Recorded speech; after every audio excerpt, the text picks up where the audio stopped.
होता है। कोई भीख मांगा के पत्नी चोरी नहीं, लेकिन भगवान राम तीनों लोक के मालिक के पत्नी कैसे चोरी हो गई। बड़ा आश्चर्य की बात है। सीता जब छोटी थी, उम्र 5 वर्ष के, बचपन में सुगी पालती थी। अब प्रतिदिन सुगी को दूध भात खिलाती थी। सीता गई एक दिन दूध भात लेकर के सुगी को खिलाने के लिए। देखती है कि सुगी बिकल है, फूका फाड़ फाड़ के पिंजरा के अंदर रो रही थी। सीता पूछती है, अरे सुगी तू क्यों रोती हो? रोती हुई सुगी कहती है कि हे सीते, मैं इतना दिन ध्यान नहीं दी थी, मैं गर्भवती हूँ। सुगी कहती है कि मैं गर्भवती हूँ, अंडा देने का समय आ गया है, यही सोच करके रोती हूँ कि हम कहाँ, हमारे पति कहाँ, मैं बच्चे की अकेली सेवा कैसे करूंगी। हे सीते, हमको स्वतंत्र कर दो, छोड़ दो, जहाँ हमारे पति होंगे वहां मैं उड़ करके चली जाऊंगी। सीता कहती है, अरे पगली सुगी, प्रतिदिन जो तुमको यहाँ दूध भात खिलाती हूँ, दूध भात तुमको गाछ वृक्ष पर मिलेगा। सुगी कहती है कि हे सीते, भाई बच्ची हो, उम्र के कच्ची हो, तुमको क्या पता, तुमको क्या पता, जब बड़ी हो गया, शादी हो जाएगी, तब पता चलेगा कि पति क्या होते हैं। पति ही पत है, पति ही गत है, पति बिना संपत्ति हजार, अब बिना पति सुना सारा संसार। उसको तो दीने में अंधकार हो जाता है, पति नहीं है। जब बड़ी होगी, जब शादी हो जाएगी, तब तुमको पता चलेगा कि पति क्या होते हैं। सुगी को बात सुन करके सीता बैठ करके मुस्कुराने लगी, हंसने लगी।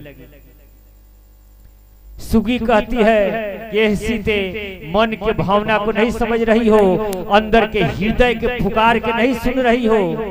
जा रे पगली, तुमको यही दिन देखना पड़ेगा। सुगी जो है कि श्राप दी सीता को, जैसे मैं पिंजरा के अंदर में छरपटाती हूँ,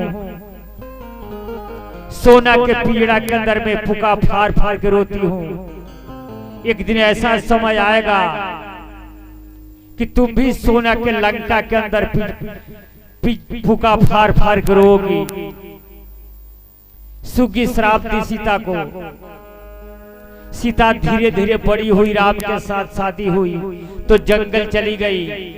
आज जंगल में खरमंगल हो गया, रावण अपहरण करके ले गया। कहाँ ले गया? लंका में। लंका कौन चीज का था? सोने का। इस सुगी कहाँ रहती थी? सोने का पिंजरा में। तो रहो सीता, तुम भी सोने का पिंजरा में। जैसी करनी तैसी भरनी। उस सीता के उद्धार करने के लिए भगवान राम को 8 डिबिया तेल नहीं, पूरे 9 डिबिया तेल खर्च करना पड़ा। कितना काट मार सीता करवाई, तब भगवान राम उद्धार करके लाए। रावण दल में बहुत लोग मरे थे, तो राम दल में नहीं मरे थे। कितना काट मार सीता करवाई, तो भगवान राम उद्धार करके लाए अवध में। और जब अवध में लाए, भगवान राम कहते हैं कि हे सीते, अवध का एक नियम है। नियम क्या है? कि किसी पर अगर कोई शंका हो तो समाधान कर दो। तू बहुत दिन तक लंका में रही हो, दूसरे के घर में रही हो, स्वाभाविक है लोग अयोध्या में यहाँ शंका करेंगे, तो तू अग्नि परीक्षा दे दो। सीता है कहती है कि जो परीक्षा लेना है ले लीजिए। हवन कुंड बनवाया गया, तिल घी जौ आदि आदि से हवन किया गया। अग्नि के धधकती ज्वाला में भगवान राम कहे कि प्रवेश कर जाओ। शुद्ध होगी तो निकल जाओगी, नहीं तो जर के राख हो जाओगी।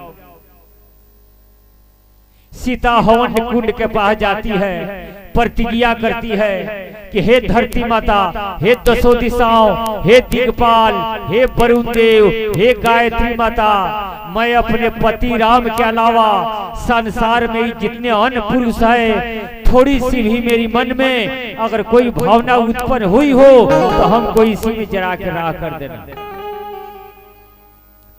न तो हे धरती माता, संसार में जितने पुरुष हैं सबके अपने बाप भाई को आग से देखी हूं, तो हमको आग से स्वतंत्र कर देना। हाय राम कहते कहते अग्नि में से धधकती ज्वाला में से घूम फिर करके सीता निकल करके अपने पति राम के बाएं तरफ में खड़ी हो गई।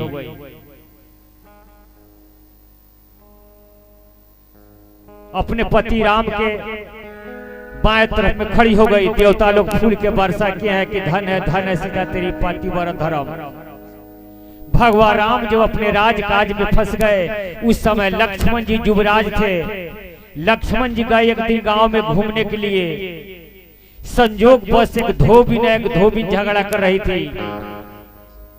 धोबी कह रहे थे धोबी से